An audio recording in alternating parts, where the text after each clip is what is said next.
Michelle Chen, une chirurgienne cardiothoracique renommée, resta figée lorsque la main de son mari heurta son visage lors de leur somptueuse réception de mariage. La salle remplie d'invités de l'élite tomba dans un silence absolu. Elle porte une main à sa joue brûlante, sentant des années de racisme subtil et de microagressions se cristalliser en cet instant d'humiliation publique.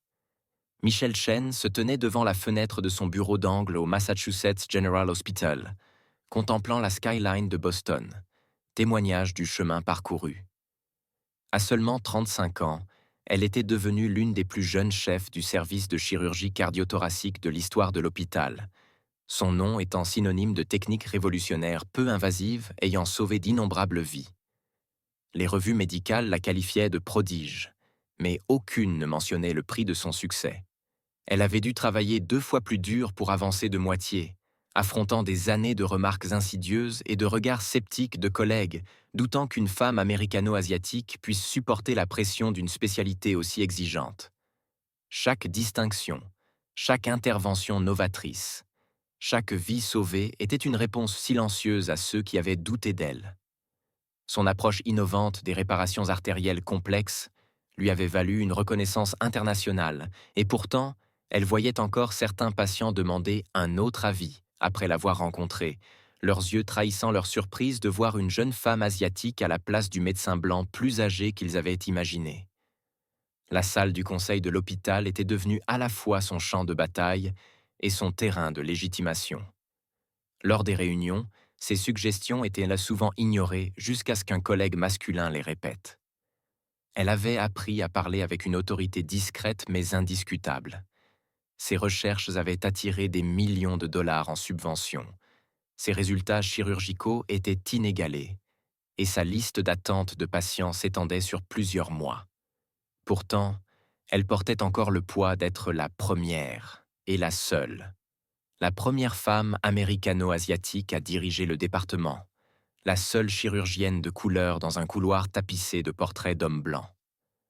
Malgré ses succès, Michelle prenait souvent son déjeuner seule dans son bureau, étudiant des dossiers médicaux plutôt que de rejoindre l'ambiance détendue du salon des médecins. Elle avait gagné leur respect par son excellence pure, mais le respect n'était pas l'appartenance. Cette solitude était devenue si familière qu'elle ne la remarquait presque plus. Presque. Mais il y avait toujours ces moments. Lorsqu'elle entendait les conversations s'arrêter à son entrée dans une pièce, ou lorsqu'on la prenait pour une infirmière malgré l'inscription Dr Chen, chef de chirurgie, brodée sur sa blouse. Ces instants lui rappelaient qu'elle restait une étrangère dans un monde qui n'était pas encore prêt à l'accepter pleinement. Alexander Wellington. Troisième était entré dans la vie de Michelle lors d'un gala de levée de fonds pour l'hôpital, captant l'attention avec cette aisance propre aux héritiers de la vieille aristocratie financière. Héritier du groupe médical Wellington, un empire hospitalier couvrant toute la côte Est, il portait en lui l'assurance naturelle de ceux qui n'avaient jamais entendu le mot non. Son approche de Michelle différait des ambitieux mondains qu'elle rencontrait d'ordinaire. Il parlait avec ferveur des inégalités dans le système de santé, de la nécessité d'une diversité accrue dans les instances médicales et de sa vision de transformation du secteur.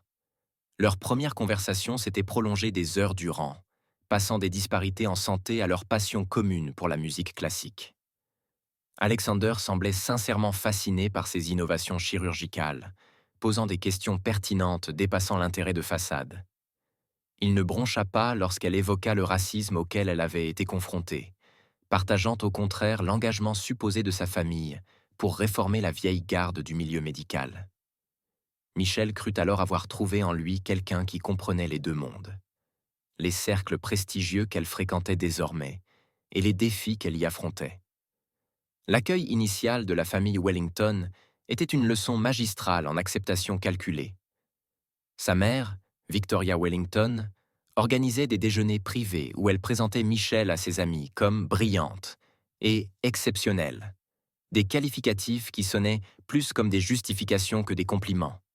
Son père, Alexander Wellington II, vantait ses réussites en réunion de conseil, toujours avec une pointe de surprise dans la voix. Ils se présentaient comme des champions du progrès, et Michelle devenait l'exemple parfait. La minorité réussit, qu'ils pouvaient exhiber pour prouver leur ouverture d'esprit. Ce que Michel ne vit pas, ou choisit d'ignorer, furent les signaux subtils sous leur politesse impeccable. Le sourire crispé de Victoria lorsqu'elle parlait de ses parents immigrés. Le regard absent d'Alexander II lorsqu'elle abordait ses initiatives communautaires. Elle était tellement séduite par le charisme d'Alexander et son discours réformateur qu'elle ferma les yeux sur les signes avant-coureurs. Les Wellington n'embrassaient pas le changement. Ils l'exploitaient, et Michel devenait à son insu leur caution progressiste dans l'élite médicale de Boston. L'illusion du mariage parfait commença à se fissurer dès qu'Alexander glissa la bague de fiançailles familiales à son doigt. L'influence des Wellington s'immisça insidieusement dans leur quotidien, transformant ce qui aurait dû être une période de bonheur en un exercice de contrôle. Victoria Wellington s'imposa dans l'organisation du mariage, écartant systématiquement les traditions chinoises que Michel souhaitait intégrer, au profit d'une cérémonie traditionnelle. Un mot qui, elle le comprit, signifiait exclusivement occidental. Alexander changea subtilement, mais profondément. L'homme qui l'écoutait avec admiration commença à la couper en pleine phrase, surtout devant sa famille. Son engagement pour la diversité en médecine se transforma en banalité convenue, et il suggéra qu'elle réduise ses heures de chirurgie pour assister à davantage d'événements mondains. Un réseau essentiel, disait-il. Lorsqu'elle protesta, son sourire charmeur s'effaça, laissant place à une froideur qu'elle n'avait jamais vue auparavant. Les micro-agressions se multiplièrent, comme des fissures sur de la porcelaine fine. Lors des soirées de fiançailles, certains invités lui félicitaient pour son excellent anglais, ou lui demandaient d'où elle venait vraiment, bien qu'elle soit née à Boston. Victoria la présentait uniquement comme la fiancée d'Alexander, réduisant sciemment ses accomplissements professionnels. Pour la famille Wellington, Michel n'était pas une personne, mais un trophée qu'ils exhibaient pour se donner bonne conscience, tout en sapant son autorité dans son propre domaine. Le point de rupture ne vint pas lors de la cérémonie, mais pendant la réception grandiose organisée dans le domaine familial des Wellington. L'incident qui brisa l'illusion survint après le discours de Gregory Wellington, l'oncle d'Alexander et directeur financier du groupe. Son toast, alourdi par le champagne, glissa vers un commentaire sur la chance des Wellington d'accueillir de la diversité grâce à cette union stratégique, avant de conclure par une plaisanterie vulgaire sur les quotas en médecine. Michel, qui avait passé la soirée à ravaler sa dignité face à des insultes voilées similaires, finit par prendre la parole. D'une voix claire et posée qui coupa court au murmure de la foule, elle mit en question les insinuations de Grégory sur ses qualifications. La salle tomba dans un silence glacial, les verres en cristal suspendus à mi-chemin des lèvres, tandis qu'elle énumérait calmement ses réussites. Son score parfait au MCAT, sa sortie majeure de promotion de la Harvard Medical School, ses techniques chirurgicales révolutionnaires. Mais avant qu'elle ne puisse terminer, la main d'Alexander s'abattit sur son visage avec une telle force qu'elle bascula en arrière.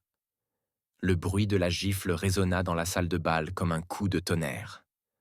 300 membres de l'élite de Boston furent témoins de la chute du masque de civilité. Sarah Matthews, la meilleure amie de Michel et chef du service de neurochirurgie, fut à ses côtés en quelques secondes, tandis qu'Alexander restait figé, son visage tordu par la rage plutôt que le remords.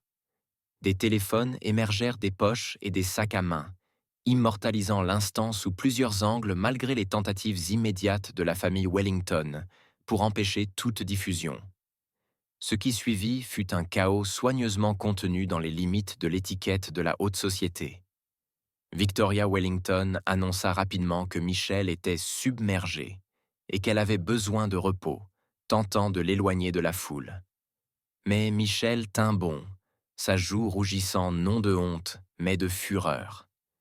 Elle ôta sa bague de fiançailles, la posa délibérément sur la table et quitta la salle de bal, la tête haute, Sarah à ses côtés. En partant, elle entendit déjà Victoria manipuler la réalité, évoquant le stress des préparatifs du mariage, le champagne, tout sauf la vérité. Son fils venait de révéler la violence tapie sous la façade lisse de la famille Wellington. Dans le calme de l'appartement penthouse de Sarah surplombant le port de Boston, Michel commença à reconstituer non seulement sa dignité, mais aussi une stratégie. La gifle n'avait pas seulement brisé son illusion d'Alexander, elle avait révélé une faille béante dans tout l'empire Wellington. En quelques heures, d'autres victimes des abus de la famille Wellington commencèrent à se manifester dans l'ombre, leurs témoignages dessinant un schéma bien plus vaste qu'une simple explosion de violence lors d'un mariage. Sarah, qui avait passé des années à documenter les pratiques douteuses du Wellington Medical Group, mit sur la table un véritable trésor de preuves. Des plaintes de patients enterrés par des intimidations judiciaires, des données de recherche manipulées pour favoriser les produits pharmaceutiques détenus par les Wellington, des médecins issus des minorités systématiquement écartés des hôpitaux affiliés à la famille. Chaque élément de preuve formait un fil dans une vaste tapisserie de corruption, avec la famille Wellington maniant leur influence comme un scalpel, précis, clinique et finalement destructeur. Michel bâtit méthodiquement son dossier, travaillant avec Marcus Rodriguez, un ancien conseiller juridique des Wellington, réduit au silence des années auparavant pour avoir tenté d'exposer leurs pratiques discriminatoires en matière d'embauche. Ensemble, ils recueillirent des témoignages d'infirmières ayant été témoins des colères explosives d'Alexander en salle d'opération, d'administrateurs forcés de falsifier les taux de mortalité et de chercheurs poussés à fausser les résultats des essais cliniques. Les preuves dressèrent le tableau non seulement d'une violence personnelle, mais d'un abus systémique mettant en danger d'innombrables patients. La preuve la plus accablante vint du docteur Patricia Thompson, une brillante cardiologue noire, évincée du Wellington Medical Group, après avoir remis en question leur politique consistant à orienter les patients issus des minorités vers des traitements moins coûteux et moins efficaces. Ces dossiers détaillés, combinés aux propres découvertes de Michel sur la manipulation des politiques hospitalières par les Wellington, créèrent un dossier irréfutable. Travaillant tard dans la nuit, Michel et son équipe grandissante transformèrent son traumatisme personnel en une arme qui n'exposerait pas seulement les crimes d'une famille, mais remettrait en cause tout le système qui les avait protégés si longtemps. L'explosion de vérité ne vint pas dans un murmure, mais dans un rugissement. Michel coordonna avec Rebecca Torres, une journaliste d'investigation du Boston Globe, la publication d'un article choc qui fit trembler la communauté médicale. L'article fut publié à 5 heures du matin, juste au moment du changement d'équipe dans les hôpitaux, garantissant un impact maximal. Les preuves étaient irréfutables. Des décennies de négligence médicale, de discrimination raciale et de fraude financière, toutes méticuleusement documentées et vérifiées. La vidéo virale de la gifle d'Alexander, combinée à l'exposé, déclencha une tempête médiatique parfaite. Les chaînes d'information nationales s'emparèrent de l'affaire, diffusant en écran partagé les déclarations publiques des Wellington sur la diversité, confrontés aux preuves accablantes de leurs pratiques discriminatoires. Les conseils médicaux du pays ouvrirent des enquêtes d'urgence sur les hôpitaux affiliés au Wellington. En quelques heures, les actions du Wellington Medical Group chutèrent de 40%, les actionnaires cherchant désespérément à se désolidariser du scandale. Ce qui rendit cette révélation particulièrement dévastatrice fut son ampleur. Michel n'avait pas seulement dévoilé la violence d'Alexander ou le racisme de sa famille. Elle avait mis au jour un schéma systémique de négligence médicale, soulevant des interrogations sur l'ensemble du système de santé américain. Les preuves démontraient comment les Wellington avaient bâti leur empire en rognant sur les soins aux patients, en particulier dans les communautés minoritaires, tout en maintenant une façade d'excellence grâce à des données manipulées et des lanceurs d'alerte réduits au silence. La réponse de la communauté médicale fut rapide et sans précédent. L'Association médicale américaine lance une enquête formelle. Les hôpitaux universitaires coupèrent les liens avec le Wellington Medical Group. Les institutions de recherche commencèrent à réexaminer toutes les études financées par Wellington, soupçonnées de manipulation. Mais plus important encore, d'autres médecins et soignants, inspirés par le courage de Michel, commencèrent à témoigner de leurs propres expériences de discrimination et d'abus au sein du système médical. Ce qui avait commencé comme la révolte d'une femme contre la violence domestique s'était transformé en un mouvement pour un changement systémique dans la santé publique. L'effondrement de l'empire Wellington fut aussi spectaculaire que total. Alexander Wellington, troisième, fut arrêté pour violence conjugale et négligence médicale criminelle. Son père, sous le coup d'une inculpation fédérale pour fraude dans le domaine de la santé, démissionna dans la honte, Le Wellington Medical Group, autrefois un symbole de prestige dans la médecine américaine, fut démantelé sous la pression réglementaire, ses hôpitaux et cliniques revendus ou placés sous une nouvelle direction. L'influence sociale soigneusement construite de Victoria Wellington s'évapora du jour au lendemain. Les mêmes cercles élitistes qui l'admiraient autrefois refusèrent désormais de prendre ses appels. Les tentatives de la famille pour discréditer Michel se retournèrent contre eux. Chaque attaque ne fit que mettre davantage en lumière le racisme et les abus qu'ils avaient perpétués. Leurs avocats, autrefois redoutables, se retrouvèrent impuissants face à la montagne de preuves et à l'indignation publique. Michel ressortit de l'épreuve plus forte mais marquée. Elle canalise son expérience en fondant la Chen Foundation for Medical Ethics and Equality, une organisation dédiée à la défense des professionnels de santé issus des minorités et à la lutte contre la discrimination dans le domaine médical. Très vite, la fondation devint une force majeure du changement, offrant un soutien juridique aux lanceurs d'alerte, finançant des recherches sur les inégalités de santé et plaidant pour des réformes dans l'éducation et la pratique médicale. Les répercussions ont transformé le monde médical. Les grands hôpitaux ont instauré de nouvelles mesures de responsabilité en matière de discrimination et de soins aux patients. Les écoles de médecine ont révisé leurs programmes pour inclure une formation obligatoire sur les préjugés raciaux dans les soins de santé. Le scandale n'avait pas seulement exposé la corruption d'une famille, mais aussi les préjugés profonds ancrés dans la médecine américaine. Dans les salles de conseil et les blocs opératoires à travers le pays, l'ancienne élite se retrouvait face à une nouvelle réalité. Le silence sur la discrimination n'était plus une option, et la diversité n'était plus un simple mot à la mode, mais un impératif fondamental pour l'excellence médicale. Un an après le mariage qui n'eut jamais lieu, Michel Chen se tenait au pupitre de la cérémonie de remise des diplômes de la Harvard Medical School, prononçant un discours qui resterait gravé dans les mémoires pendant des générations.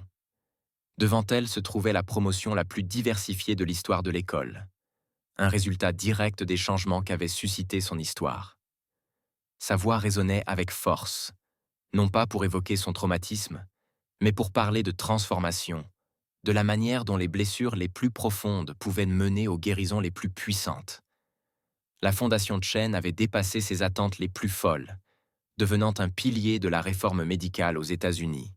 Son programme de bourse avait déjà permis à des dizaines d'étudiants issus de minorités d'accéder à des études de médecine, tandis que son service de défense juridique avait réussi à contester les pratiques discriminatoires dans 17 grandes institutions médicales.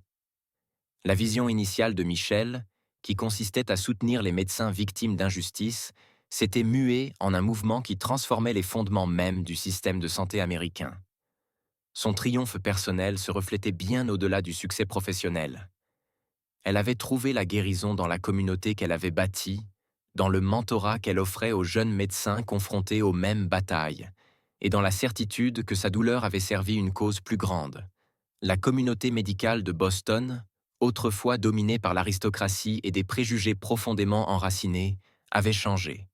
Dans les réunions de direction et les blocs opératoires, les voix issues de la diversité n'étaient plus seulement écoutées, elles étaient recherchées, reconnues comme essentielles à l'excellence des soins. Mais surtout, Michel avait repris le contrôle de son histoire.